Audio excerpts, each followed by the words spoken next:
Hello friends, hopefully आप सभी लोग अच्छे होंगे। सो अब हम स्टार्ट करेंगे बिना देर किए एक्सरसाइज 13.1। यहां पे ध्यान देंगे, अगर आप डायरेक्ट इसी वीडियो पे आए हैं तो मैं आपसे रिक्वेस्ट करूंगा कि पीछे की जो 2 वीडियोस हैं कंडीशनल प्रोबेबिलिटीज पे, जहां पे मैंने कॉन्सेप्ट डिस्कस किया है, पहले उन वीडियोस को आप देखें। और अगर आप देखे होंगे तो मैंने ये भी बोला था कि कम से कम 2 to 3 क्वेश्चंस आप एक्सरसाइज 13.1 जो कि बेसिक है उसको आप करिएगा, तो आप ट्राई भी किए होंगे और होपफुली आंसर भी मैच किया होगा। बट उन लोगों के लिए जो डायरेक्ट इस एक्सरसाइज पे आ गए, मैं आपसे रिक्वेस्ट करूंगा कि आप पहले वो दोनों जो कॉन्सेप्ट पे वीडियोस थी उनको आप पहले करके आए, ठीक है ना। अब चलिए बिना देर किए मैं क्वेश्चन नंबर फर्स्ट पे आता हूं। थ्योरी हमने बहुत डिटेल में डिस्कस किया था। क्वेश्चन क्या बोल रहा है पहले समझते हैं। Given that E and F R two events such that probability of event E is 0.6, probability of event F is 0.3 and probability of E intersection F is 0.2. Find the probability। देखिए अब ये दो probabilities पूछ रही हैं और दोनों conditional हैं। तो यहाँ पे सबसे पहला जो पूछ रहा है, ये क्या पूछ रहा है, इसका मतलब क्या है पहले आप समझिए। सिंबल का मीनिंग समझना है। इसका मतलब क्या है कि conditional probability of event E given F, F पहले हो चुका है, उसके बाद ई की कंडीशनल प्रोबेबिलिटी जो हमने थ्योरी में देखा था। अब यहां से अब ये प्रोबेबिलिटी का दो फार्मूले हमने लिखे थे। मैंने क्या बोला था, सबसे बेसिक वाला ये N of E intersection F, ठीक है ना, divided by N of F. और यही से मैंने सिंपल साइज से डिवाइड करके जो फार्मूला बनाया था कि probability of E intersection F divided by probability of F. तो आप दोनों में से कोई फार्मूला यूज कर सकते हैं जब भी मतलब क्वेश्चन के अकॉर्डिंगली। तो चूंकि यहाँ पे प्रोबेबिलिटीज दिया हुआ है तो मैं सीधे सीधे ये वाला फार्मूला यूज करूंगा। तो मुझसे क्या पूछ रहा है, probability of E given F. अब यहाँ पे क्वेश्चन में सब कुछ इंफॉर्मेशन दिया है। Probability of E intersection F क्या दिया है, 0.2 divided by probability of F, देखिए कर्सर पे ध्यान दीजिए, 0.3। अब इसी को आप ऊपर नीचे 10 से मल्टीप्लाई कर देंगे तो क्या आ जाएगा, 2/3। तो conditional probability of E given F क्या आया, 2/3। सिमिलरली आप कंडीशनल प्रोबेबिलिटी ऑफ जो सेकेंड पार्ट है, देखिए क्या पूछ रहा है, एफ गिवन ई। अब पलट दिया, इसका मतलब क्या है कि मुझे कंडीशनल प्रोबेबिलिटी इस इवेंट एफ की निकालनी है गिवन ई, मतलब ई पहले हो चुका है, उसके बाद कंडीशनल प्रोबेबिलिटी मैं निकाल रहा हूं इवेंट एफ का। फार्मूला सेम होगा क्या, सेम नहीं, मतलब बिल्कुल वही तरीका होगा। Probability of F intersection E या E intersection F divided by, याद रखिए जो पहले हो चुका है ना उसी के प्रोबेबिलिटी से आप डिवाइड करते हैं, तो यहां पे प्रोबेबिलिटी ऑफ ई आएगा। अब ये इंटरसेक्शन तो आपको दिया है 0.2, ये पहले से ही आपको पता है, डिवाइडेड बाई प्रोबेबिलिटी ऑफ ई क्या दिया है, 0.6। अब इसको 10 से मल्टीप्लाई करेंगे, 2/6, मतलब आंसर क्या आना चाहिए, 1/3। प्लीज चेक करिएगा, ठीक है। चलिए, सो क्वेश्चन फर्स्ट कितना आसान था, हमने बस सिंपल सा फार्मूला अगर आपको पता है तो हो जाएगा। अब चलिए क्वेश्चन नंबर 2 बिना देर किए स्टार्ट करते हैं। क्वेश्चन 2 क्या बोल रहा है, इस पे फोकस करते हैं। क्वेश्चन 2 में आप देखें तो क्या बोल रहा है, कंप्यूट। ये देखिए, ये पहले लिख लिया करें आप ना, और यहां से समझे, पेन उठाने से पहले समझे कि क्या निकालना है। तो हमें यहाँ पे कंडीशनल प्रोबेबिलिटी इस इवेंट ए की निकालनी है गिवन बी, ठीक। बाकी सारा इंफॉर्मेशन यहाँ पे दे दिया है, तो फार्मूले अगर आपको याद हैं तो कोई दिक्कत नहीं होगा।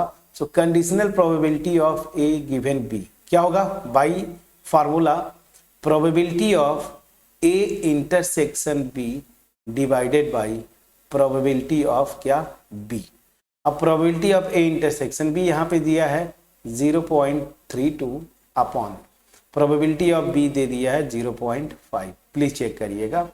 अब यहाँ पे आप 10 से मल्टीप्लाई करेंगे तो 3.2 आएगा। मैं क्या कर रहा हूँ कि 100 से आप मल्टीप्लाई कर दीजिए तो ये 32 हो जाएगा और नीचे 100 से मल्टीप्लाई करेंगे 50 आ जाएगा।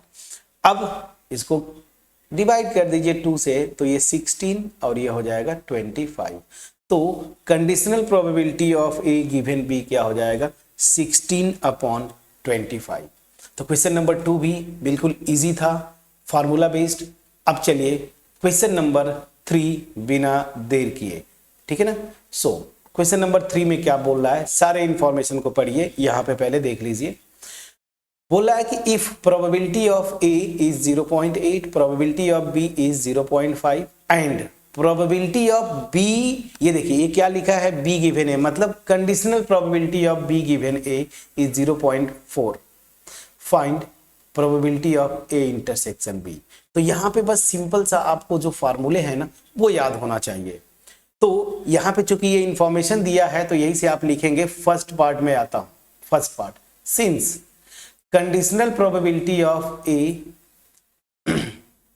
गिवन, अच्छा बी गिवन ए दिया है ना, तो मैं जो दिया है वही इंफॉर्मेशन लिखूंगा।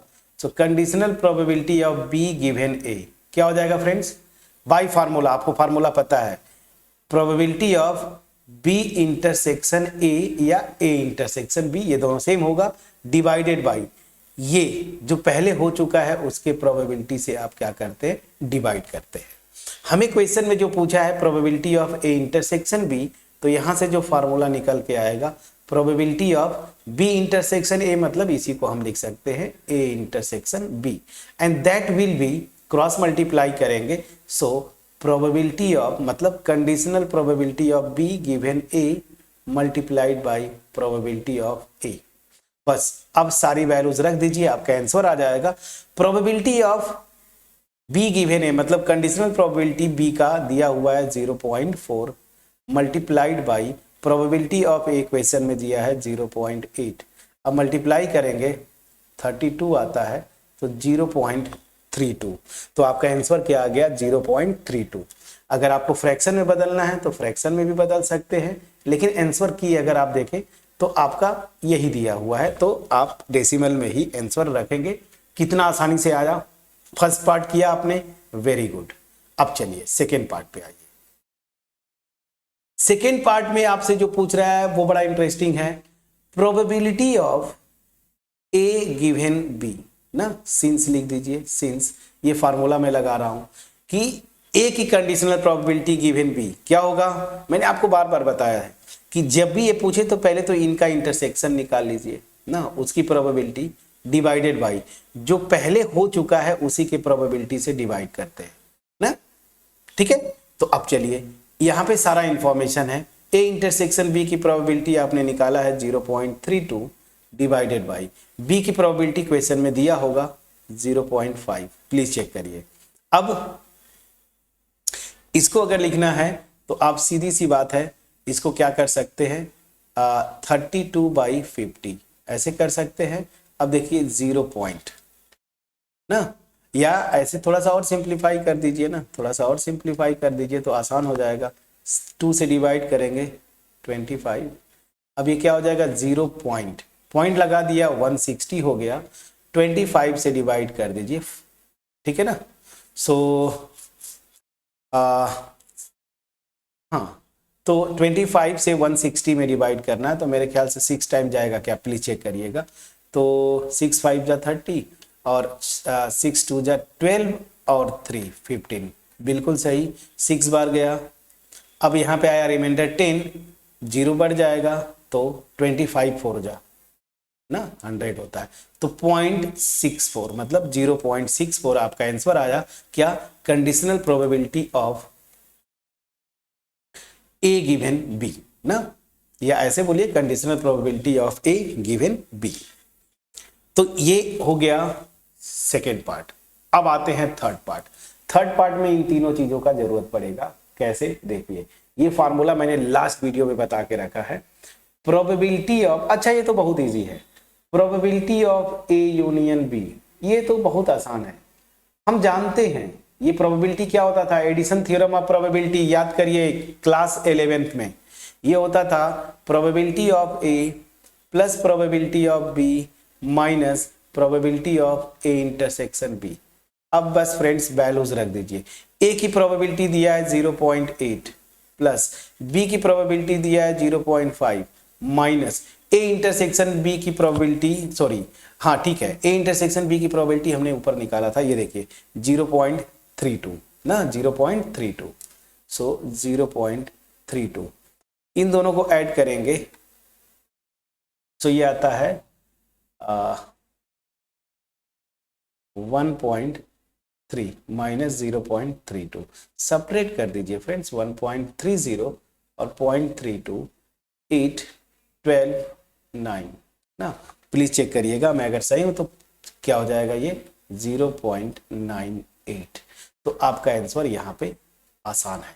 अब मैं यहीं पे होमवर्क देता हूं आपको, यहीं पे एक होमवर्क देके मैं छोड़ूंगा, मेरे दिमाग में जो आया था वो मैं आपको होमवर्क, इसका आंसर जो है आप कमेंट सेक्शन में जरूर लिखेंगे। क्या मैं आपसे पूछ रहा हूं, conditional probability of A union B, ठीक है, ए यूनियन बी, लेकिन यहां पे लिख सकते थे कंडीशनल प्रोबेबिलिटी गिवन ए, ये निकाल के देखिएगा क्या आता है, प्लीज चेक करिएगा ये क्या आएगा। इसको आप फार्मूला मैंने बताया था, इसको लगा के आप मुझे नेक्स्ट वीडियो में आने से पहले कमेंट सेक्शन में इसका आंसर जरूर देंगे। फ्रेंड्स आपका इन्वॉल्वमेंट इंपॉर्टेंट होता है, जब तक आप इन्वॉल्व नहीं होंगे फुली मुझ पर, जो भी मैं वर्क दूं आप होमवर्क ट्राई करके आएँ, ठीक है ना, जो इंस्ट्रक्शन दूं उनको फॉलो करके नहीं आएंगे तब तक फिर चीज़ें उतनी डिटेल में आपके पास नहीं पहुंच पाएंगी जो मैं आपको देना चाहता हूं।